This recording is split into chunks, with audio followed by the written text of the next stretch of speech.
Welcome everyone to the Friends That Carry On podcast, where we dive deeper into our trips, unpack tips, and everything in between. Now sit back, relax, and get ready to go on a trip with your favourite group of friends. Hello, everybody, and welcome to the Friends That Carry On podcast. This is Brian, and I'm here with Jim Scott and Tony Price. And today we're going to be talking about the bucket list. What's a bucket list? Well, a bucket list, I guess, things that you want to do before you die, right? Yep, before you kick the bucket. Before you kick the bucket. I got a little formal definition up here in front of us that says, simply put, it's a collection of goals, dreams, and aspirations. Careful now. That's what you say. Yeah. That you would like to accomplish within your lifetime. Yeah, so I thought today we would talk about maybe some of the things that we've already done that might have been on the bucket list beforehand, and then what might be remaining. Yeah, so we're actually going to do just a travel bucket list, right? Not, your personal goals of, I don't know what your personal goals may be. That's a good point. It's not like I want to grow a garden, right? But Yeah, that's just travel, right? Depends on where you're growing the garden. I suppose you could travel to do that. Learn yoga, you could travel to do that. Yeah. But this is all travel related, right? Yeah. So it was funny. We were talking a little bit before we started recording, is because we really just started traveling truly 10 years ago. Yeah, if that. I mean, really. Yeah, roughly. And I think our bucket lists have changed dramatically. They've certainly evolved. Yeah. Well, you were mentioning beforehand that you look back on the things you've done and you're not sure they would have been on the bucket list, maybe. So I was saying that, and I think this is for again, this purely from a travel perspective, that if you start taking off and really traveling, it's naturally going to evolve. And the things that you had on your list, like your top 10 things, if you end up traveling a lot, you're going to knock those out. So for me, going back to, again, it's been 10 years when I took my first big trip, my European trip. And the things that I had on my list then, well, 3 of the top 10, we actually did in that first trip. 3 of this, and I'm talking about locations, specific locations. And the other 7, I was like, I'm not sure if I'll ever get to them. Maybe I'll knock off all 10 of them. Well, I've knocked off all 10 of them. I've been to several of them like 8 times. Yeah. I mean, Paris is kind of crazy. It's interesting. I mean, so something on your bucket list could have been you want to go see the Eiffel Tower, right? But it could also be a bit more broad, where hey, right. I want to go to Paris, right? And so how do you really define that? Yeah, I think you can do it however, right? I mean, it's your bucket list, right? Yeah, that's what makes it nice and unique. It's yours. Yeah, you can paint it however you want, decorate it however you want. Yeah, no two are alike. Well, I'll kick it off. I'll kick my bucket first. And, Whoa. Yeah, so I mean, we're talking about Paris, and that was for me. My first biggest trip a few years ago, my wife and I went to Paris, and that was certainly something that was on, what I would consider my bucket list to do. But we did so many things while we were there, and I didn't really think about it in that way. Is this bucket? Is it to go to the Eiffel Tower? Is it to go visit Versailles? Or was it just really the trip to Paris? I think for me, it was more about, really a trip to Paris, not doing a specific thing.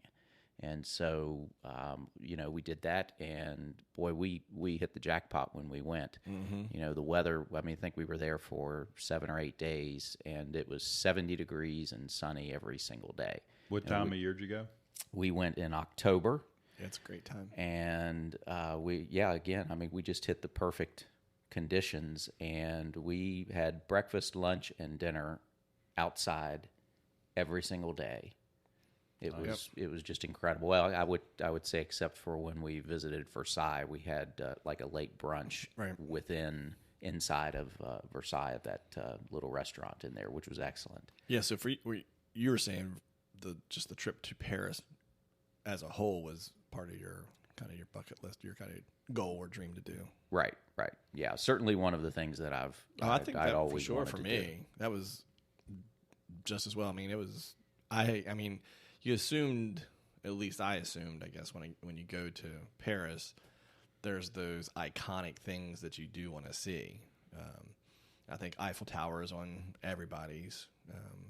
The Louvre. Right. There's several of them. So that was definitely part of just an assumption that we were going to try to see, but Right. it was definitely just getting to Paris. The surprise to me when I was there, we had all of the big things, Notre Dame and the Arc de Triomphe and the Louvre, of course, and Versailles, and we stayed in Montmartre during the Grape Harvest Festival, which was really cool. That could be a bucket list item in and of itself, just to go during that time and to, get the best views of Paris. Many people think up there at Sacré-Cœur, and it was just awesome. But the thing that would have been on my bucket list had I known what the experience was like was just the cafe style lifestyle. That was the most enjoyable thing throughout the entire week for me, was just hanging out, having a cappuccino, watching people walk by, and having some really great food, and it was pretty cool. Yep, it is cool. What about you, Jim? Your bucket list? Well, I sort of elaborating on what we've talked about already. Prior to making, and my first big trip across the seas was Paris, also Paris and Amsterdam. So prior to that, sort of going back before then, and what's in your mind of what a bucket list is, you're right. All those iconic places, historical places, and all that was definitely on it. Whether it's the Eiffel Tower and Versailles and those museums, the Louvre and all, or in London with Big Ben and the different things there, or any of the big European cities. It doesn't really matter. Rome, same thing. So those were my bucket list type things then, or that's how I would have described them. Whereas now I've gotten to go to some of those places, and we've taken part in some activities that are also bucket list things, whether it's running with the bulls or riding camels in the Sahara Desert, or going to Oktoberfest, or seeing the Northern Lights. I mean, all these different things that have happened. So now my bucket list has become wider and a bigger net. And then and all those different types of things are on the list. Some are natural wonders that you want to see. I was going through it prior to the podcast to kind of refresh my memory and see what's out there that I haven't done or what I have done. And I pulled up a list by tourscanner.com. It's a blog of 100 top ideas. And, like we've been talking about Paris, I wasn't thinking about those. But, a handful of those things were on that list. And, that's what sort of got me thinking about the evolution of a bucket list. And it's like, going to see Notre Dame is impressive and important. And why wouldn't it be there? But now it doesn't come up. It's not what I'm thinking about because I've been there. So it changes and evolves. So I just think it's starting this conversation makes it pretty cool when I think about it. Whereas, before when I'm just thinking about the list, I'm like, I've been there, forget about it. Well, that's not the case. And our listeners and whoever's thinking about traveling, it doesn't matter where you've been or what you've done in the past. It's what you want to experience now. And the more you can experience, great. But this world is so big and so wide and so many things out there. The list is, I guess there's a finite number at some point, but it's going to be very tough for anybody to get to it. So it's just cool that there's so many things to do. Yeah. Well, for you, though, can you maybe name off a couple of particular items that you would have considered on your bucket list before you started this that you've knocked off, and what those experiences were like?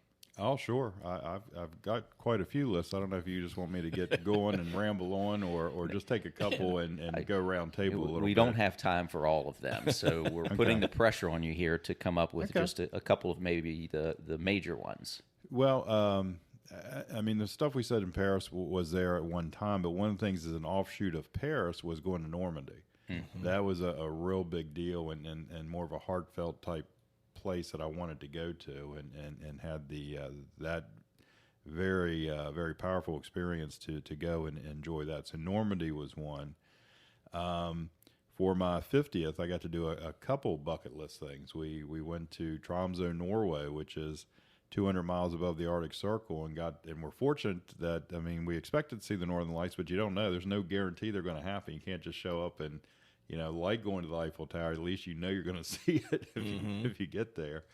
But we were fortunate enough, hung in there and got to see those. So that was a magnificent experience. And then on that same trip, more of a festival type thing was going to Oktoberfest, which obviously is a big festival year round that's in Munich, Germany. So going and doing that with a bunch of friends was a great time as well. That's like your annual bucket list, right? Well, Can yeah. you have an annual bucket list? You can.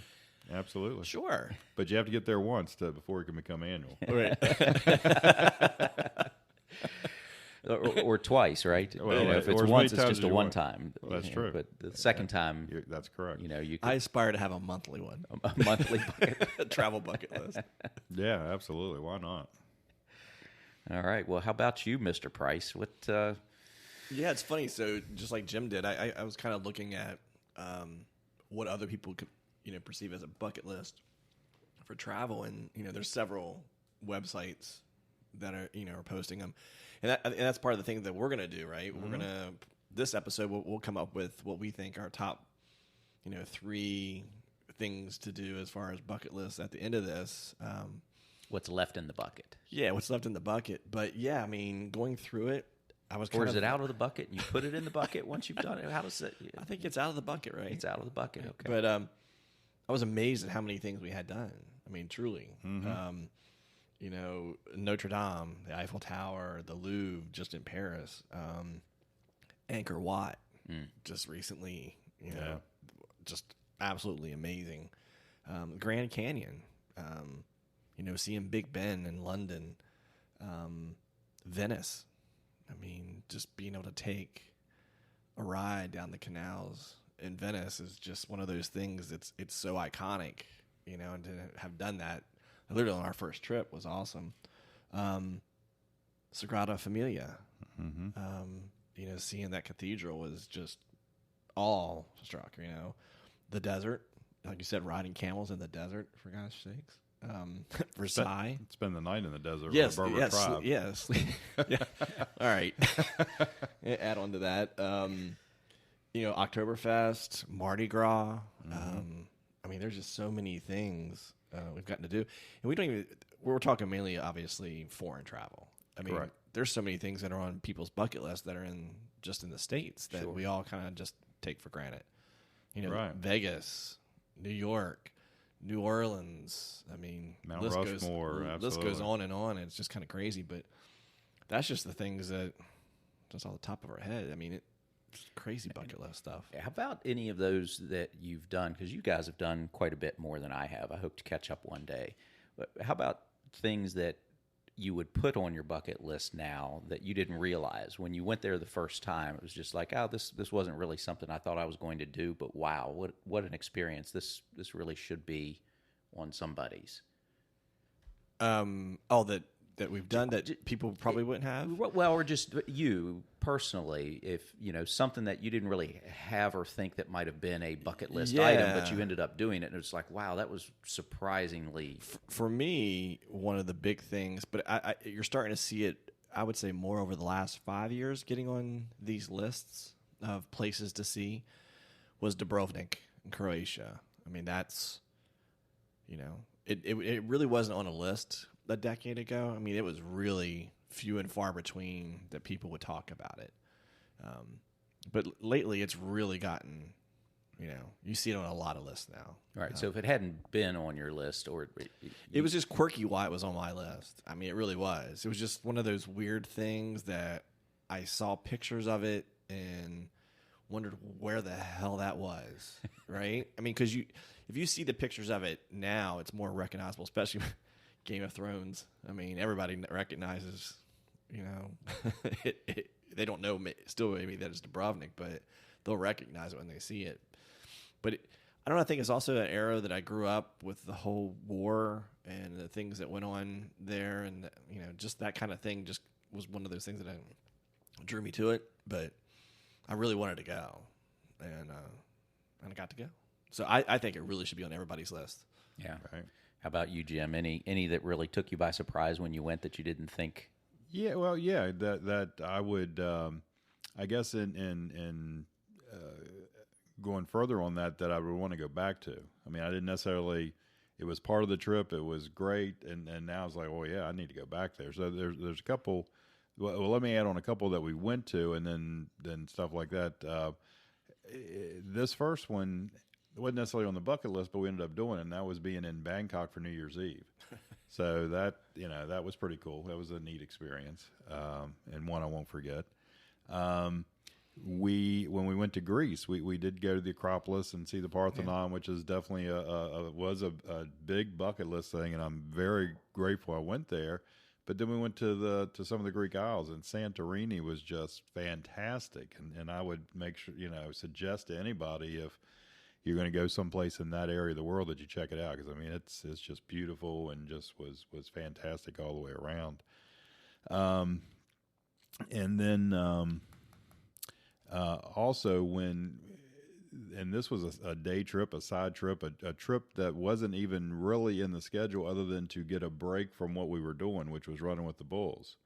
So we're in Pamplona, we're living that bucket list trip that we've done numerous times now, but popping up a 50-minute ride to San Sebastian, and that's just another gorgeous city that's on the coast, and great food. Yeah, and it's a great food beach. mecca. I mean, it literally is. It's growing even more so as far as a food destination spot. Absolutely. So they have 2 of the top 10 restaurants now in the world. Yeah, so. yeah. So I mean, So what's the dining experience like there? Is it indoor, outdoor, both? Just depending on what's It's very European. I mean, it's you got some cafe seating outside, and you're kind of walking by everything. It's the small streets and that type of stuff, and you can sort of see what's going on. They're not usually big restaurants, but then they got seating outside, which sort of expands the capacity, and lots of tapas, so you can go in and kind of see what the fresh tapas are, which is just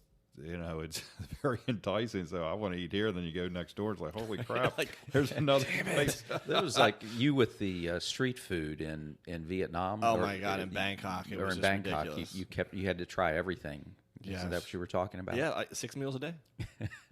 Highly recommend that. Yeah. Then you throw in the occasional snack. Right. Just to tide you over. But I do remember saying that, and that's one of the beautiful things about an environment like that, where the food is so inexpensive. I mean, we're talking like $1.50 for a meal. That I remember every time we'd stop in to have a drink, take a break and sit down and have a drink, and people watch, and they always throw out the drink menu and the food menu. And everybody would go, no, we're good with the food. I was like, whoa. just bring that back. Let me look. And sometimes I would order something knowing I'm not even hungry, but it's $1.50. I'm going to try a few bites of it and see if I like it. Unfortunately, I end up eating it almost every damn time. So I think I walked around in a perpetual state of being full. But again, it's awesome. Very good. Well, for me, one of the surprises for me in Paris was going to Versailles. Yeah. I didn't really think, my wife, Emily, was the one that said, hey, we really should take the trip out there. And it's, if I remember right, I don't know, about an hour and a half. It's a bit of a venture to get out there, train ride, and it's a full day experience. So I wasn't sure that going to Versailles and spending really probably about an entire day would be worth it. When you're only there for about 8 days or so. But boy, that was one of my favorites and a surprise.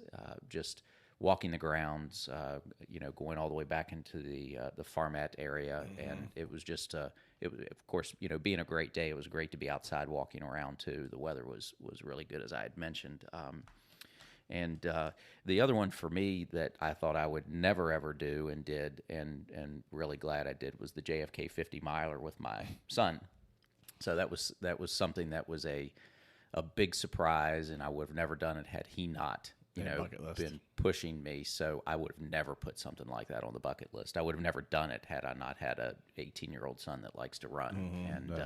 So I'll never do it again. Don't say never. And well, I guess I should never say never, but those were just a couple of the things for me that were surprises. I mean, that one in itself is not everybody can do that. I know I can't do that. So I mean, you're in a small class to be able to do that bucket list item. So that's kudos to you. That's a great feat. Yeah, it was fun, very rewarding, and again, I don't recommend it for anybody unless they want to. For me, it was just about doing something with my son. That was the big thing. So. So where to next? We're going to talk about things that we still have left, things that you guys still have left. You think might be on the bucket list? Yeah, I was gonna places. I was gonna do maybe we should do a quick little synopsis of all the places we've been. Maybe some of the recommendations. We kind of hit a couple of them, but maybe just some recommendations of additional places that you see them on the lists, but we're actually saying we should go, type of thing. Just a quick little summary of those. I mean, we talked about, I think, what do you want to call them, festivals or like significant things. Mm-hmm. I'm a huge, I think anybody who's listening to the podcast on a regular basis knows we're huge proponents of the Festival of San Fermin. Absolutely. In Pamplona, which we're, currently mourning because it's not happening this year. Correct. We'd be packing our bags and anxiously awaiting the ride over. That's huge. That I highly recommend. Oktoberfest, which again we were going to go to both this year, right? And both of them have been canceled. So anyway, that's huge. I think everybody should try to attend Mardi Gras. I mean, I love New Orleans no matter what. Even though I haven't been in several years, it's still one of the cities in the United States I've been to the most. I think I've been there a dozen times, other than places right around here that you can drive to. But there's still something about that festival specifically. I mean, it's a total chaos. Yep, absolutely. I got to do that once. And I don't know if this is a French word, but it's a total shit show. It is. Oh, absolutely. There's no doubt about that. So right up your alley, Tony. Oh, it absolutely is. Now, I have to say, I'm a little older than I was when I first went. What? You have to be in a frame of mind, just like I think with any festival, because there's crowds of people. But also knowing to get off the main streets to be able to go in and be able to grab a drink quickly versus the total chaos of Bourbon Street. But that's just something you should absolutely hit. I mean, those are like some of the big festivals that I know of that I've been to. But I don't know what else I was thinking. I'm sorry. Several other places around the globe that, again, I think Spain in general is a great place. Portugal is a great place. I think everybody immediately says France, even England and Spain, or occasionally you hear Spain, but usually that Italy and France is like the two big things of Europe. Then throw in some Germany things, but and don't forget Ireland and St. Patty's Day. You get there. That's a huge experience. I mean, it's a day. And it's sad that we just kind of forget about things that you've done. Absolutely. That's on my list of things I haven't done that is residing on the bucket list. Yeah. There's I don't know. It's just crazy to think about your bucket lists. It is. Absolutely. I mean, you mentioned Spain, Barcelona. Oh my God, yes. One of the day trips out of Barcelona. I mean, you mentioned Sagrada Familia and all the other gaudy places, but outside of Barcelona, we did a day trip to Mount Seurat, which is his monastery up on this mountain with the Black Madonna, and that was beautiful and incredible. And then the second half of the day was to one of Europe's largest vineyards. Yeah, Cordenau, and that. So I mean, there are just. That's one, Brian asked earlier, one of those things that wasn't necessarily on the bucket list, but that day trip definitely left an impression. It was very good. That's one of those things, too, when you look back at things you didn't necessarily plan or was ever on your radar, and then you're like, well, we're going to be in Barcelona for 7 days. Let's get out of and then there was the Black Madonna, which we knew about, but there just happened to be a combined event with Cordenau, and to this day, that's one of those most memorable things. Absolutely. Just kind of going through that whole, vineyard in one of the classic pictures of our group. It's just fantastic. I still have several bottles down in the basement from that trip. That are full. Oh yeah. That's an even bigger surprise. Yeah. Jim, is that an invitation? No. Probably not if he hadn't drank them. Nope. I'm not saying you won't participate when we do crack them open, but I'm not quite ready. So. Gotcha. Okay. So where to from here? I don't know. You want to talk about some potential bucket list places? I think we should. Okay. Jim, you want to kick us off here with some that are on your list? I in sitting down and thinking about this prior to, I kind of used the way we've booked past trips where we actually usually hit a couple places and usually there are some bucket list items on there, so they end up combining into one trip, but they're in a general vicinity or area or something that kind of makes sense. So if you've got 7 or 10 days or 2 weeks, depending on what you're doing, you can actually hit maybe a couple bucket list items right off the bat. So I did 3 different groupings, and I don't want to go into all those right now, but I'll at least start and then let somebody else do what they want to do. But I wanted to give that background of why I'm kind of piecing a couple things together with this. So the first one, and before I sat down the list, this festival is something that's on my list. I've been wanting to go to it. The time of year is in April, and it's never worked out to be able to do it. So before I did the rest of the list and started looking at stuff and saying, oh, wow, I want to go there, and oh, yeah, well, I want to go there, and, to about 25 different places. The reason I'm going with this first is because this is what was in my head before I even looked at anything. So it is the King's Day in Amsterdam or the Netherlands. And King's Day. Yeah, we've talked about that. I think we have. For years now. We have, and we just never seem to get there. It celebrates the king's birthday. The current king's birthday happens to be April 27th, so it varies because, obviously kings only last so long, but the festival's been going on for a long time. And it is a particular day, so it is. It's on April 27th. Right. And so it changes when the king changes, then, I'm assuming. I think so, yes. But going back in Dutch history, the royal family was the Orange family way back in the day. If you remember the I'm not going to say it right, the War of the Orange or when they battle with Britain and so forth. So orange is their color, and everybody, all the locals that go to the festival wear orange. And if you can picture all the canals in Amsterdam and just all the streets are just filled with people, the canals and the boats, and it just looks like a fantastic time. And since we've had some really good times at different festivals, this just looks like one that I really like to get to. Yeah, well, plus we had some good times in Amsterdam. And we've had, we've had some good, so put them together and we kind of feel like can't go wrong, right? Exactly. So the King's Day, it starts the night before. It just goes all weekend. It's carnival atmosphere, street party, DJs, public squares, all that type of stuff. So it's just a great atmosphere, or I assume it is, judging by the pictures and all. So that's why I want to get there. Yeah. So that's on my list. But like I was saying, when we look at these trips, how do you kind of plan a few things around that? Because, that's like a weekend. So if I'm going to Europe, I'm spending more than 2 or 3 days there. Sure, yeah. So a couple of other things as I was looking through Tour Scanner's list of 100 things, and it's not that I didn't know of these things. You just kind of forget because they're just, the world's such a big place. There's so many things. But being up in that part of the world, a couple things came up for Iceland. The Great Geyser and the Blue Lagoon. Mm-hmm. And I was like, we fly through Iceland all the time. We have layovers there. We say, we got to come there. It's just cheap flights to Iceland. And we never do it. We never actually stay and get out there and go do it.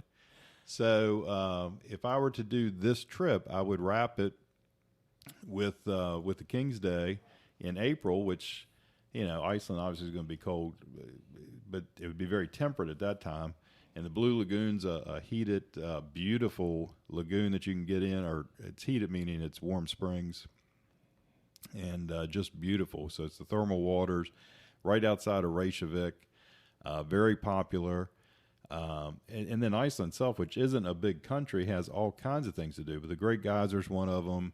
They got some great waterfalls, different ones, glacier lagoons. There just would be, it would put together a whole trip to knock out a few pretty cool places in that one trip. So that's how, like I said, I'd sort of do groupings when we look at doing some of those things. So that was the first one. It's not necessarily my top list that I want to offer when we finish this and do a top whatever we do. But it's one that I would certainly consider. I think that would be an amazing place to go to. Some of the things that I was thinking about too was this kind of goal about, actually Rick Steves is who brought it to my attention, is more of the second cities term he uses.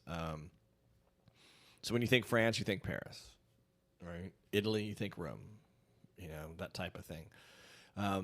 Is some of the not the most popular city in the country, but maybe these secondary cities to kind of hit, because there's just something unique about, you have those iconic locations, but then there's other parts of the same country that can open a bunch of other doors to you. Because some of the things we always love is that when we travel, you get surprised. So if you're going to some place that maybe you didn't first consider, okay, maybe we'll try that one and then just see what happens. Because when you think of France, Lyon is a big popular place, but nothing obviously like Paris. And then you get into some of the other locations and just looking at some of the bigger cities, but not the biggest city or the most popular city, and just trying it out, and I don't even know what some of them would be. And I don't know if there is such a thing as a true second city, but you know what I mean? But just picking a city that you maybe didn't think about and just go. Yeah, I think you're always going to be pleasantly surprised because you haven't done your research or the whatever it is, the cathedral or the historical landmark or just the great restaurants or the vibe of the town. You're not thinking about it, so it catches you off guard in a positive way, and it's like, wow, this is just really cool. So it kind of has a more impact than maybe the first cities, because you were expecting all that from the first cities, and sometimes are let down a little bit. Right? Well, some of it may just be getting out of the city that you're in and going out into diving into the culture a little bit more. You guys have talked about that before. Absolutely. So it maybe is not the second city, but it's just getting outside of the city and getting in more with the locals and seeing what they're doing, learning what they're doing in a different way than what the more, just what's happening in the bustling center of the city that you see all of the pictures, photos of, or you hear about. So those experiences can be kind of cool. Absolutely. Yeah. The one of the other big things I was thinking about was visiting things around themes. Just as a concept, just, okay, I just want to do food, right? Or maybe it's, museums, and then just saying, okay, well, let's just look it up and see what pops as what different sites and different, blogs are saying is like some of the top places to go now versus what was historically known as, the top food places, and just trying it. And seeing what comes up and just seeing what cities pop up that maybe you didn't even think of. And you're like, well, hell, I'll try that just because that food looks awesome. Mm-hmm. Right. So, yes, I do leave with my belly. I'm sorry. I do too, but that's not by choice. I think that happens for a lot of us. It's a big part of travel. It's a big part of, learning about the country, the city that you're in, the culture that you're in, of the way they prepare food, the way they source it. How they present it. Those are great experiences. Yeah. Well, again, Bourdain was kind of a big influence for me as far as travel and how you travel, and break bread with somebody. I mean, doesn't matter where you are. Yep. You truly, and I'm not talking about going to a kind of like what we refer to as a chain restaurant or to the tourist places. You get into some of the places like Venice. Well, there's, 5 giant cruise ships that roll in a day. Well, they only go so far. They only have so much time and the attention span. So, right. Those first 2 blocks of restaurants are going to be not what I would consider traditional food. And we've talked about that in other podcasts. So, but if you get into an area and you can really get to, like you were saying, locals and where they're eating, how they're eating, it's an experiment. And then great when you can actually sit down with them. I mean, how many times have we done that where I guess if you tend to hang out for hours at a time eating and drinking, eventually you're going to meet locals. And sometimes they invite you down to sit at a table with them. And it's just always been a great experience. Just always. And sometimes they invite you to leave. It's time for you to go. I don't think we've ever Seldom. had that. I don't think so. I certainly don't remember it, or I choose not to. Yeah, maybe we blocked that out. Now, there has been times, just like there's been that here in the States, where they're like, all right, we closed an hour and a half ago. We really got to go. Europe's not as bad about that because they're just so laid back Yeah. and easy going about it. But yes, that does happen. Yeah. Well, I like the idea of traveling, for a theme. So food, obviously, that's a great one. What other types of themes can you think about for travel? Some of it's been adventure. Okay. Also festivals like Jim mentioned King's Day. There's several festivals that we have on our list. I think that is one of those that hell, let's just plan a trip around it. Who Right. knows what will happen, and then you can just add in a couple cities around it. San Fermin could be adventure and festival It is all Right. in one, Yep. It is. and food. It is that too. Right, but you could do a tour or a couple of stops just really based on one of those. Yeah, I mean, and some people I've seen even doing some stuff around music. There you go. We almost did one combined with going to Pamplona. One of the big, and I do apologize, I don't remember the name of it because I wasn't thinking about talking about this, but it was one of the top festivals, music festivals that's done in Madrid. And it just happened to be around that same, so it's happening somewhere around, I don't remember if it's the beginning of San Fermin, so if it's around the July 5th Yeah, it's gonna be the first part of range, July. or if it's more towards the end, so like that July 15th, but it's right around that time frame that it's huge. I mean, it's absolutely huge. And so we were thinking about, hey, let's just jump in on that. But Yeah. kind of planned it a little too late. Yeah, no, that's a great idea. Well, in fact, there's a podcaster that talks about the Chase Bowringer has the bucket list lifestyle.com. And Oh, really? I haven't heard that one. yeah, and he that's what they do. They plan. They write, they blog, they podcast about it, but then they can also help you plan adventures or whatever your theme is: adventure, music, food, destination.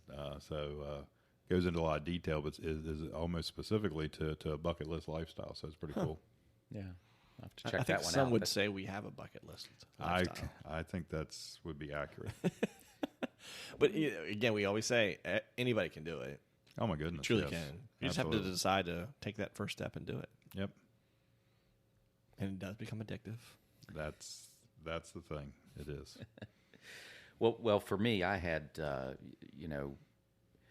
done the typical type of thing. I haven't done a tremendous amount of traveling, but Ireland is at the top of my list for something that I still want to do. I think I'm 46% Irish, but I've always been drawn to the photos and, of course, hearing your stories about the trips to Ireland, and you look at the Cliffs of Moher. Those cascading sea cliffs, something I'd really, really want to see.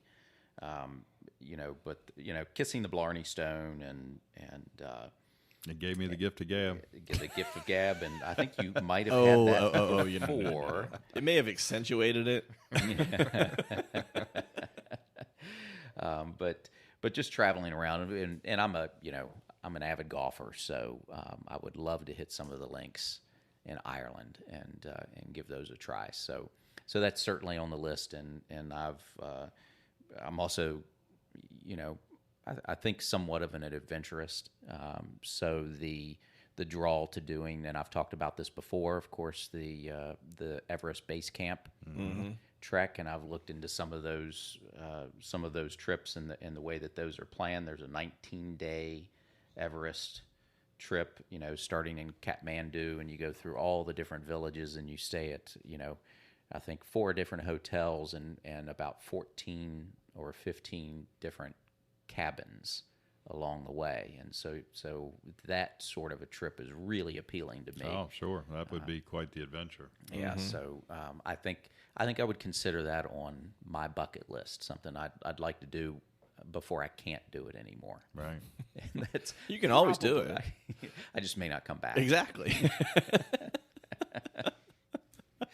So, and one other thing that I want to do, it's, I want to see a rocket launch.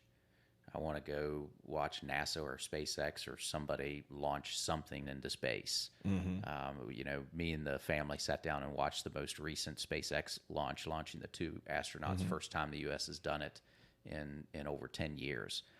Just watching it on TV gave me the chills. I can't imagine what it would be like to actually be there in person. And I mean, that launch there was a lot of elements going on with the first launch in 10 years, U.S.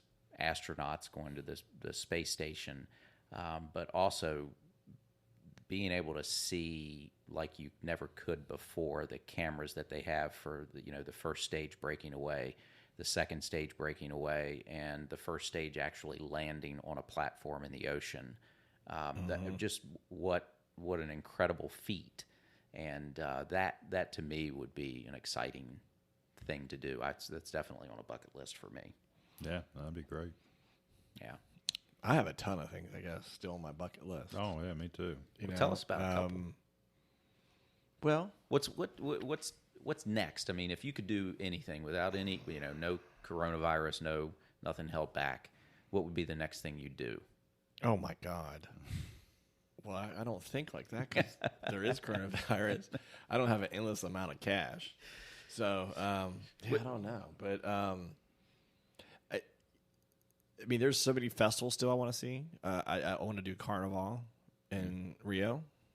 I want to go to... What time of the year is that? Any idea? It's always spring. Is it always spring? Okay. Yeah. Same as Mardi Gras. It's all Gotcha. It is Urban just Carnival. Carnival. That's it's just down there. But that's supposedly one of the biggest and wildest and craziest ones. I'd like to see that. I mean, I want to go to Rio anyway, so why not go during Carnival? You mentioned King's Day. I want to do that. There's the safari. It's huge. Originally was planning on doing that this year for me, but that's not happening. And there's several places to do that too. Originally, I was thinking about doing it in South Africa, but now I'm thinking more the northern part of Africa. But that's huge. I remember, one of the things you were going to do this year that I don't know if you'd consider it a bucket list item or not, but you were going to basically stay in the south of France for a month. Yes.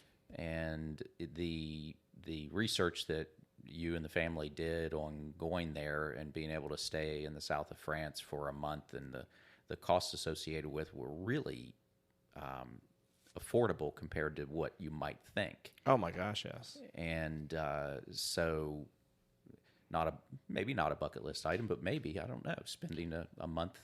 Yeah, I guess I it's not fair. I don't even put that on my bucket list anymore because I'm definitely doing it. Yeah. Right. It's not kind of one of those things I guess that's still a goal, but it's kind of, you were talking about annual bucket list. That's my annual bucket list. A month abroad. Yeah. Every year, at least. Well, the way the world is today, depending on what profession you're in, I mean, if you're still working, not retired, it's in a lot of cases, it's still very doable. Very doable. Yeah. I mean, yeah, so it's not planning to have a month of vacation. I'm going to be working. Right. But as people say, I'd rather be working in a awesome location that's not what I see on a day-to-day basis. Not that where we live isn't awesome. No, yeah, but different it's is just good. different, right? Makes it nice to come back to that place. It does. Yeah. It does. So, yeah, I mean, originally it was going to be France this year and then Italy next year. It may still be Italy next year. I don't know. But definitely that is, I guess, kind of an annual bucket list thing, just to pick a place. Do it for the first time. That, to me, feels like kind of knocking something off the bucket list. Yeah, that is Like something I've I can promise you done it. was never on my list a decade ago. Not even a conceptual thought entered my head about doing that. So do you recall what, brought it to the forefront? That made you think, oh, you know what? Yeah, it was, and we talked about it a little bit, I think, the other week when we were discussing, retirement, second homes, and things like that. But for me, it was exploring where to travel, where to go, and what to do. and realize that, the world is small and you're still connected no matter where you go. And what I do for a living, I mean, I can pretty much do as long as I have high-speed internet at this stage. So why not?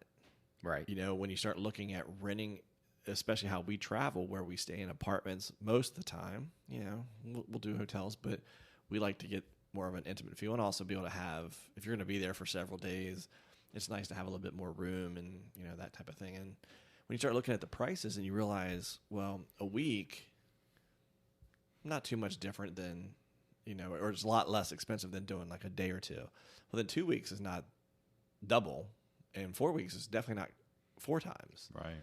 I mean, you can get a 4 weeks or an entire month location. I mean, it is really a good deal. Now, it's still going to be expensive if you're staying in Paris. Right. But when you start getting on the outskirts of different locations, you can get great deals. Absolutely great deals. Right. And some people even, depending on the location you're in, some people find a way to rent out their home that they are leaving behind for a month. So if you're in a desirable location, and we know some are, and I think in our little town here that, sometimes our homes might be, and so that would be a great way to offset some of the costs. Absolutely. That can definitely work. But yeah, I think,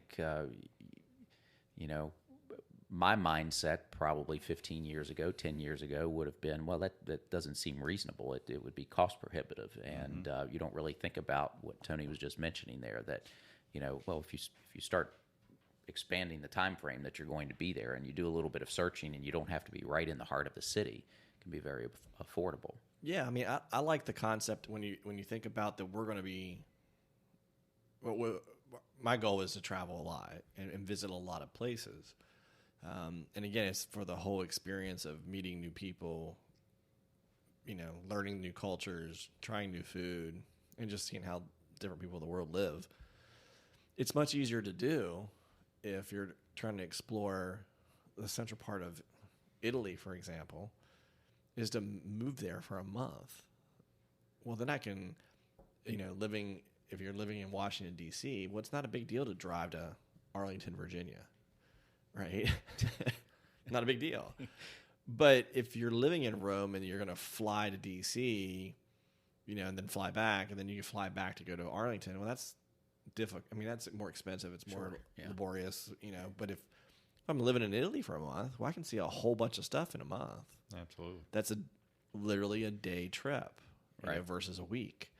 So it seems like a better way to explore the area, because, again, as we've been traveling a lot more, we want to explore, have a deeper dive into where I'm at, as opposed to just seeing everything kind of at the 30,000-foot level. Yeah. Not that I don't want to see certain places, and touch on it and then go back and dig deeper, but I do know that no matter where I go, I want to see a little bit more about what you can see in 2 or 3 days. So. Yeah. So how did you go about thinking about the location you'd want to be in south of France? What did you want to be the south of France? Close? Well, so but there's, it's fairly large. It is. Place. It's still large. So location wise, just regions, knowing France, and there's a lot of reasons why, but I love Bordeaux wine. It's close to the Atlantic. You're very close to the coast. You're close to a lot of villages. You're close to railways. You're close to the river. There's so many things there that makes exploring out from Bordeaux very, very easy. And that's how I picked it. Right.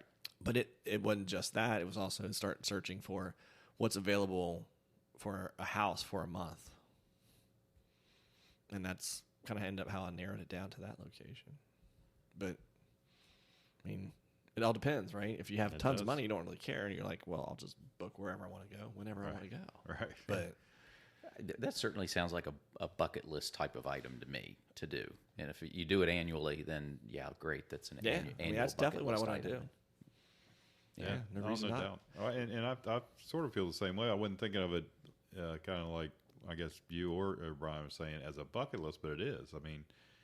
As I get closer to retirement, I would love to go and spend maybe 2 or 3 months and get a place like that. But then you can, especially in Europe, where you can hop to other countries and bigger cities, in an hour or two on a flight, and get to all those countries. I mean, I got it's not a high goal, but a goal of getting to every European country at some point. So, those doing it that way, as opposed to just try and do it in a 10-day trip or whatever, which you got to go at breakneck speed to get all these places in. Right. You can kind of relax, enjoy the local lifestyle, but then plan a weekend day trip over to wherever, from Italy to Dubrovnik or wherever, or to Krakow, Poland, like we talked about last week. So you can get these little pockets and get even more experience, which is the whole point of travel, is getting the experiences. Yeah, and what a great way to maybe explore potential places to retire. So if you're thinking about retiring abroad, or in a different country than where you're living, then spend a month in the south of France, spend a month in Panama, spend a month in just the way we've talked about it, the way Tony talked about it there, just being something that can be very affordable. Hit those places and maybe spend that time there. You can absolutely maybe figure out where you want to buy a place to retire in. So now I think we want to maybe get into just one. Yeah, so like our top 3 bucket list as it stands today. So each of us pick one and make it our top 3 list. Is that what we're doing? Well, it would be the top 3 within the group, but I don't know that it would be my top 3 what your other 2 are. Well, we don't care what you think, other than the one. So we'll go around and everybody come up with their top one, their very top. Okay. Basically, what you'd want to do next if there were no limitations. What the top bucket list item would be. Tony, okay, you go first. So again, this goes back to how you define a bucket list item compared to today. So my bucket list item, my top bucket list item, is to see and visit the natural wonders of the world. So now that list kind of changes, right? But I mean, I've only been to one of the lists that I have, which is the Grand Canyon. I want to do Everest.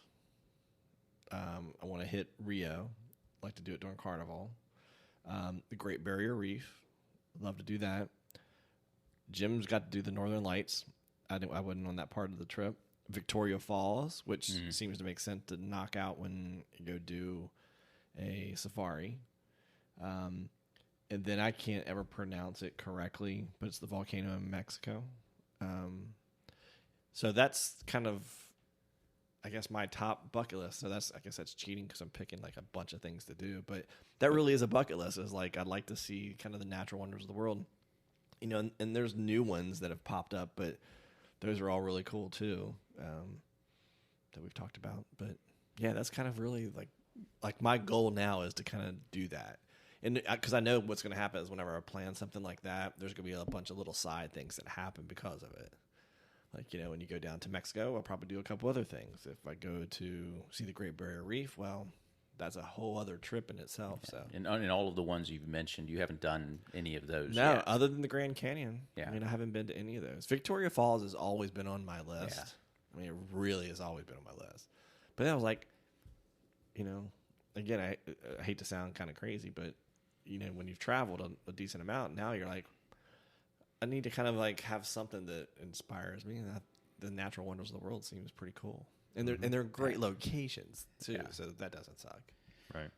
Yeah, that I could see that. That could climb near the top. Yeah.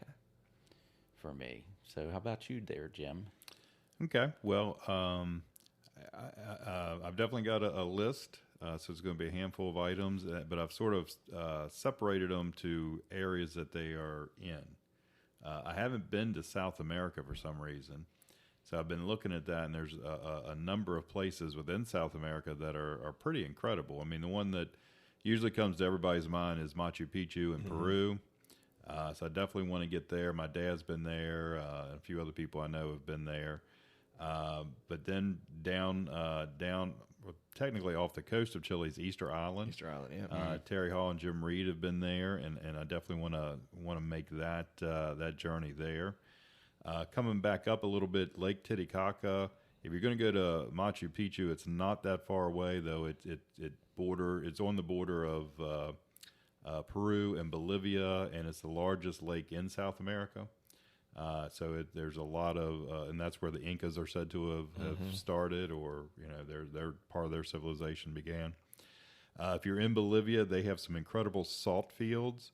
This is a dried up lake from many millions of years ago, but it's got salt and other minerals, and it's like you see your reflection and the reflection of the sky. I mean, it's just got some incredible visuals there. So it looks like a really incredible place to go. And then the other place, or two other places, one, this waterfalls is on, three countries come together: Paraguay, Argentina, and Brazil. It's the waterfall is called, and I'm probably going to mess this up, Agaza Falls.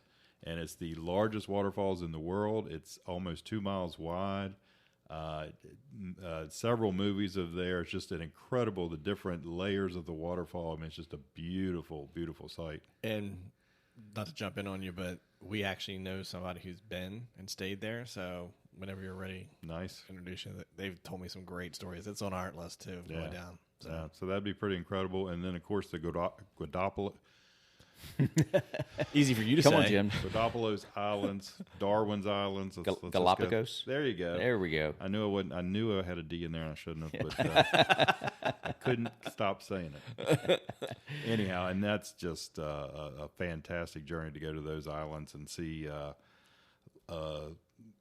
living things and species that you don't really see anywhere else in the world. So that would just be an incredible trip on its own. So that is sort of on the South American side. And I always want to go to Antarctica. So that, I mean, is below South America, obviously. But then coming back, and this kind of goes with some of the wonders of the world that Tony was talking about, going to Egypt, going to Giza and those pyramids, which are part of the ancient wonders of the world, one of the seven there, the Valley of the Pharaohs, the Sphinx and all. But then you go to the south of Egypt, and you got the Luxors and the Karnak Temple, Valley of the Kings, and then Abu Simbel, which is Ramses' tomb, which is just an incredible thing. And then from there, I'd like to hop over to Jordan and go to the city of Petra, which is also it's on the seven new wonders of the world. Wonders of the world, which is carved into the. This is in Indiana Jones and the Lost. One tomb, of them, the Lost Tomb. Anyhow, it was one where Temple of Doom. No, it wasn't Temple of Doom. But anyhow, so the whole city's carved into the limestone, like into a canyon. Oh yes, I remember that. It's just incredible. So certainly that's not my entire list, but that is a nice list. That if I'm able to get to all those things, I would have had a happy life. What's your big pick out of all those though? What's your first? The big pick is doing the Egypt-Jordan combo. Yeah, I'd be with you on that one. Yeah. Egypt's always been kind of like a fascination for me. Yeah. So I mean, and when you think of bucket list, which I wasn't really talked about like this when I was, a kid in the 70s and all, but I mean, the pyramids always have been a fascination. So yeah, it's kind of like the Acropolis when we saw it.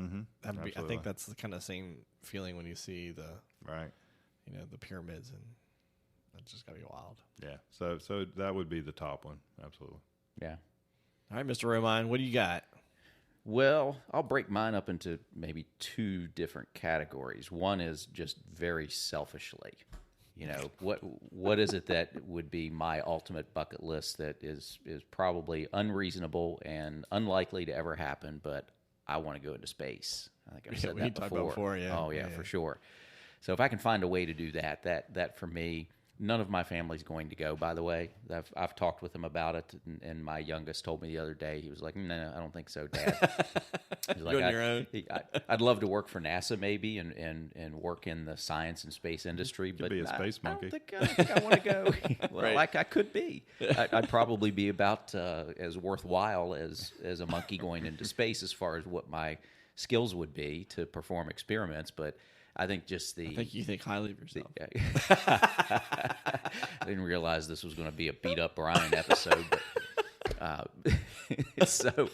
but the perspective, when you hear the astronauts being interviewed and the change in their perspective of your spiritual being and being in space and seeing the Earth surrounded by blackness, and just I think that would be an incredible experience.